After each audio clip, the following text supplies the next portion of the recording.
A defiant president holds another packed campaign rally despite concerns that we could be in the midst of a second wave of COVID. We are in the midst of a global pandemic. Yep, another night, another big, crowded, maskless rally, as if this whole pandemic is not taking place. COVID-19 cases continue to rise nationwide, with infections spreading rapidly in the Midwest. States like Indiana, Minnesota, North Dakota setting new average highs for cases each of the past 8 days. Since Saturday, more than 20 states have reported new highs in their 7-day average of case counts, and more than half of those states set records yesterday. COVID-19 hospitalizations hit their highest level in nearly 6 weeks.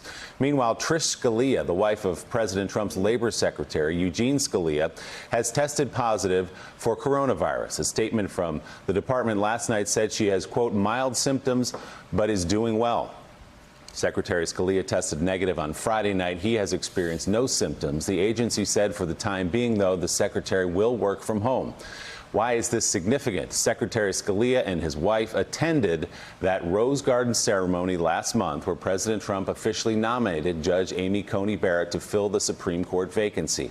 As of yesterday evening, NBC News has confirmed 27 members of the Trump administration, campaign officials, and contacts have recently tested positive for coronavirus. Of these, at least 14 were in attendance at the September 26 Rose Garden event for Judge Barrett. Mika. Just to frame all that, the White House is in the middle of its own outbreak. And with all that as a backdrop, the president continues to hold packed campaign rallies with people squished together when they don't need to be.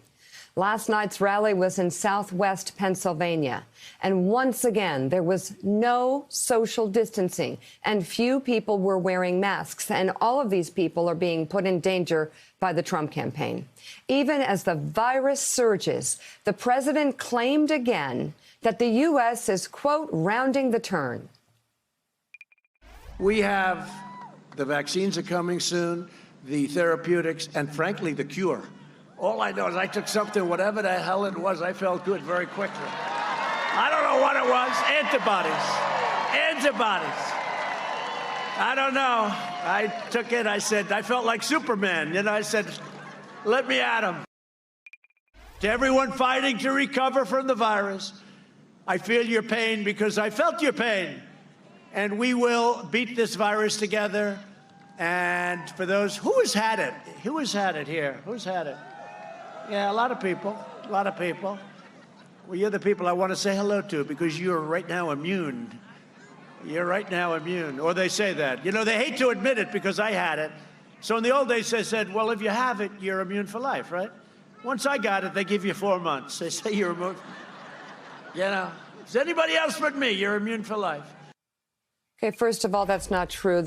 Scientists are now looking at cases that are recurring on people who have already had it.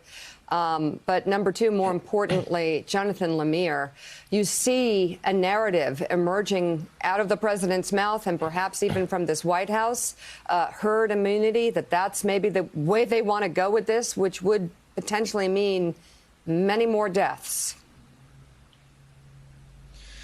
Mika, the defining moments from last night show again how this president, it's a striking disconnect from reality in terms of the coronavirus in two different ways. First of all, his own condition. There's very little that he did to address his own situation last night, except for the bit you just played, where he talked about receiving an antibodies treatment that, at least for now, is not available to most of the public. He, of course, received that because he was receiving the very best care as president at Walter Reed Medical Center. He talked about being immune, which we know scientists are not convinced that's the case for him or anyone else who has had the coronavirus. He suggested that he was well enough, though, that he would plunge into the audience and kiss everyone there as proof that he wasn't contagious anymore. And I would strongly, and I think medical experts would back me up on this, not advise him to do that.